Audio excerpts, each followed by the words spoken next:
Vote चोरी के आरोपों के बाद सियासी माहौल गरमाया हुआ है।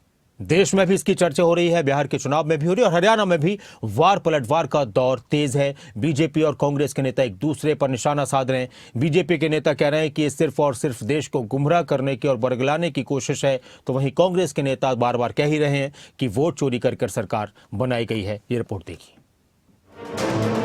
हरियाणा में विधानसभा चुनाव के बाद सियासी माहौल गर्माता जा रहा है। वोट चोरी के जो आरोप राहुल गांधी ने हरियाणा को लेकर लगाए, उसने हरियाणा की राजनीति में नया तकरार पैदा किया है। कांग्रेस ने इस मुद्दे को लेकर मोर्चा खोला है। नेता प्रतिपक्ष भूपेंद्र हुड्डा ने इस मामले में गंभीर आरोप लगाए। हुड्डा ने कहा कि फर्जी वोट सिर्फ एक महिला के नाम पर नहीं, बल्कि कई महिलाओं के नाम पर वोट डाले गए।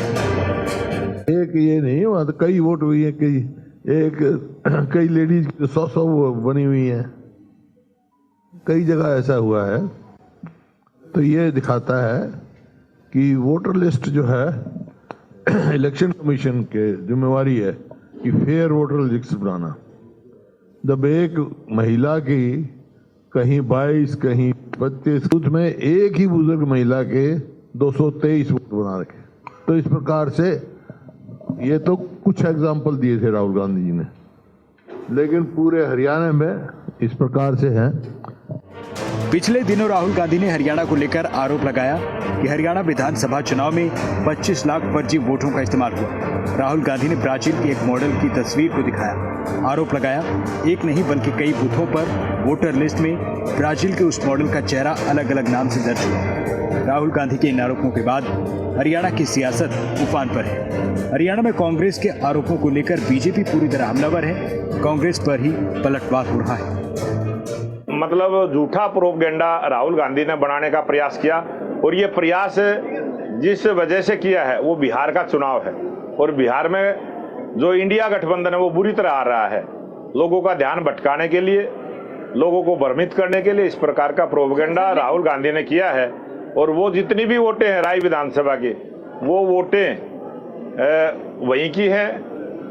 1-2 वोट का जिस प्रकार से चर्चा की है मुरथल गांव की कि उनकी मृत्यु हो चुकी है, यही काम करने के लिए बिहार के अंदर SIR लागू किया था। इसी कांग्रेस के नेता ने, राहुल गांधी ने उसका विरोध किया था। कांग्रेस के आरोपों को लेकर बीजेपी पूरी तरह से अटैक के मोड में है। बीजेपी के नेता हरियाणा में हार के लिए कांग्रेस की गुटबाजी को ही जिम्मेदार बता रहे हैं। विपक्ष और सत्ता पक्ष के बीच आरोप प्रत्यारोप जारी है। वोट चोरी का आरोप लगाया है, तो मैं कांग्रेस के लोगों से पूछना चाहता हूं, जब 2019 में कांग्रेस की 52 सीट आई थी लोकसभा में, 2024 में 99 आई है। यदि वोट चोरी होती तो 52 से घटनी चाहिए थी, 99 नहीं आनी चाहिए थी। पूरी तरह से आज का इलेक्शन कमीशन जो है सरकार के अंडर रहकर, ऑटोनोमस बॉडी ना होकर, संवैधानिक संस्था होने के बावजूद भी भारतीय जनता पार्टी की सरकार के अंदर वो कार्य कर रहा है। यही कारण है वोट चोरी अभियान पूरे देश भर में चलाया। इसको लेकर आदरणीय राहुल गांधी जी ने और हमारे महागठबंधन के सभी साथियों ने वहां पर जो है यात्राएं करने का काम किया।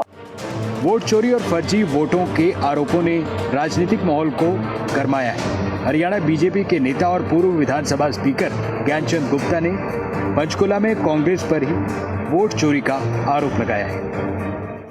और 2 दिन पहले राहुल गांधी जी ने एक प्रेस कॉन्फ्रेंस की दिल्ली में, उसमें हरियाणा को टारगेट किया कि हरियाणा में वोट चोरी करके सरकार बना ली। आपको कल भी बिहार में वो बकवास करते घूम रहे थे, लेकिन आप देखें लोकसभा का चुनाव हुआ, असेंबली चुनाव से पहले, उसमें कितनी सीटें मिली? 10 में से कांग्रेस को 5 सीटें मिली।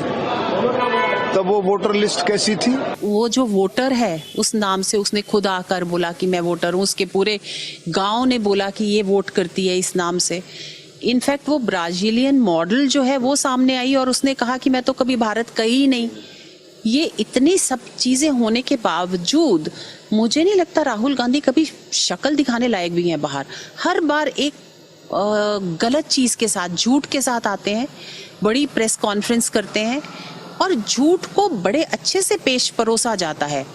उसके बाद में उसका खंडन हो जाता है, हर प्रकार से खंडन हो जाता है और वो खत्म हो जाता है। मैं खुद भुगतभोगी हूँ कि यहाँ पंचकुला के अंदर जिस प्रकार से नकली वोटों के सहारे जो वोट गलत थे, जो 15 साल 20 साल पहले ख़त्म हो जाने चाहिए थे, उन वोटों के सहारे आज कांग्रेस पार्टी यहाँ से जीती है। मैंने चुनाव से लगभग 3 महीने पहले इलेक्शन कमीशन को ये इन्फॉर्म किया था, ये मांग की थी कि यहाँ पर जो SIR है वो होना चाहिए, यहाँ पर वोटों की जो सूचियाँ हैं उनका परीक्षण होना चाहिए, लेकिन वो नहीं हुआ और उसी का परिणाम हुआ कि आज उन बोगस वोटों की वजह से यहाँ के जो प्रत्याशी हैं वो जीत करके, कांग्रेस के प्रत्याशी जीत करके आए। आने वाले दिनों में इस पर सियासी घमासान और आरोप प्रत्यारोप में तेजी आने की संभावना है। हरियाणा की राजनीति वोट चोरी के मुद्दे पर नए मोड़ के साथ सियासी जंग के लिए तैयार है। ब्यूरो रिपोर्ट, खबरें अभी तक।